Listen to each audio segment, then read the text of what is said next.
পাঞ্জাবে আটকালো প্রধানমন্ত্রীর কনভয়, দিল্লি ফিরল কনভয়। ফিরোজপুরে যাওয়ার পথে 20 মিনিট আটকে মোদির কনভয়। ভাতিন্দা থেকে ফিরোজপুর যাওয়ার পথে আটকালো প্রধানমন্ত্রীর কনভয়কে। বিক্ষোভের মুখে উড়ালপুলেই 20 মিনিট আটকে থাকে প্রধানমন্ত্রীর কনভয়। লখিমপুর কাণ্ডে কেন্দ্রীয় স্বরাষ্ট্রমন্ত্রীর প্রতিমন্ত্রীর ইস্তফার দাবিতে বিক্ষোভ। কৃষকদের বিক্ষোভের মুখে 20 মিনিট আটকে থাকে মোদির কনভয়। ভাতিন্দা বিমানবন্দর থেকে কপ্টারে হুসেইনিওয়ালা যাওয়ার কথা ছিল মোদির। ভাতিন্দা বিমানবন্দর পর্যন্ত বেঁচে ফিরতে পেরেছি, ধন্যবাদ। মুখ্যমন্ত্রীকে আমার হয়ে ধন্যবাদ জানাবেন বিমানবন্দরে আধিকারিকদের, বললেন প্রধানমন্ত্রী। খবর এএনআই সূত্রে। নিরাপত্তার গাফিলতির অভিযোগে পাঞ্জাব সরকারের রিপোর্ট তলব করা হয়েছে। খারাপ আবহাওয়ার জন্য কপ্টারের বদলে সড়ক পথেই সফর করছিলেন প্রধানমন্ত্রী নরেন্দ্র মোদী। বিক্ষোভের মুখে আটকে পড়ে তার কনভয়। শেষমেশ দিল্লি ফিরছেন প্রধানমন্ত্রী। কিভাবে প্রধানমন্ত্রীর কনভয় নিরাপত্তা বিভ্রাট, রিপোর্ট তলব করেছে কেন্দ্র।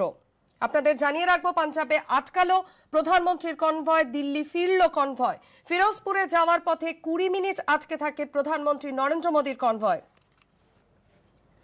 ভাতিন্দা থেকে ফিরোজপুর যাওয়ার পথে আটকে দেওয়া হয় প্রধানমন্ত্রীর কনভয়কে। বিক্ষোভের মুখে উড়ালপুলেই 20 মিনিট আটকে থাকে প্রধানমন্ত্রীর কনভয়। লখিমপুর কাণ্ডে কেন্দ্রীয় স্বরাষ্ট্র প্রতিমন্ত্রীর ইস্তফার দাবিতে বিক্ষোভ চলছিল। কৃষকদের বিক্ষোভের মুখে 20 মিনিট আটকে থাকে প্রধানমন্ত্রীর কনভয়।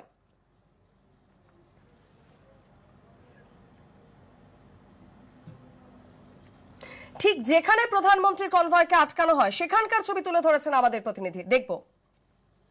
हम उसी फ्लाईओवर के ऊपर खड़े हैं जिस फ्लाईओवर के ऊपर प्रधानमंत्री नरेंद्र मोदी को रोका गया था। मैं आपको पीछे की तस्वीर दिखा दूं, जो मेरे पीछे का आप एरिया देख रहे हो। इस एरिया को आगे जाके प्रधानमंत्री ने जो आज उद्घाटन करना था पीजीआई सैटेलाइट का वो बिल्कुल सामने का एरिया, बिल्कुल मेरे जो पीछे का एरिया इस तरफ फिरोजपुर आ जाता है।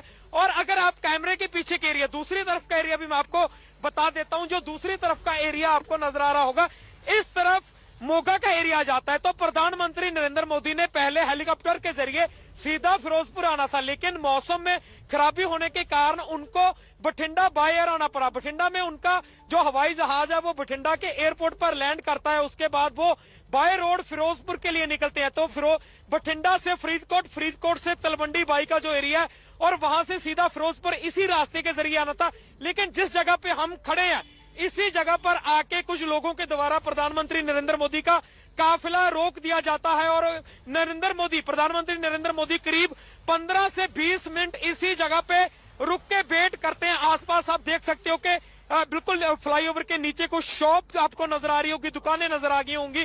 तो उसी वीडियो में यही वो दुकानें हैं जो नजर आ रही है। तो इसी जगह पे प्यारेआना इस गांव का नाम है जिस जगह पे प्रधानमंत्री को रोका गया था। और अगर बात की जाए किसान संगठनों को, तो कल शाम से लेकर लगातार किसान संगठनों के द्वारा प्रदर्शन किया जा रहा था। और उन्होंने कहा था कि हम प्रधानमंत्री को इस रैली में आने नहीं देंगे, नरेंद्र मोदी गो बैक के नारे लगाए जाएंगे।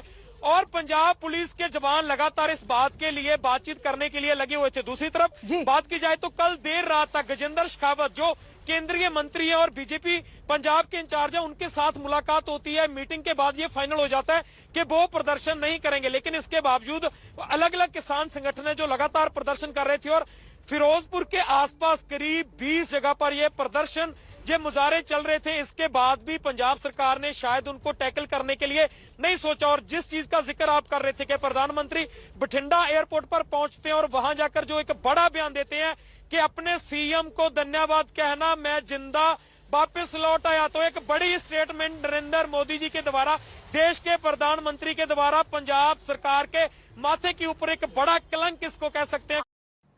এই ঘটনা প্রসঙ্গে পাঞ্জাব বিজেপির তরফে ঠিক কি বলা হয়েছে শুনবো।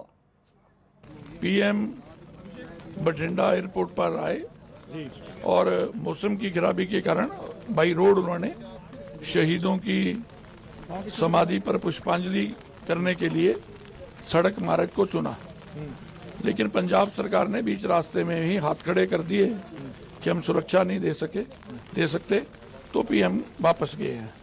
इसी से पता चलता है कि पंजाब में सामान्य व्यक्ति जो है, आम नागरिक जो है, जो लगातार बोलता रहता है कि जहां सुरक्षा नाम की चीज नहीं है, जहां कानून का राज नहीं है, वो हमारी बात सत्य हुई।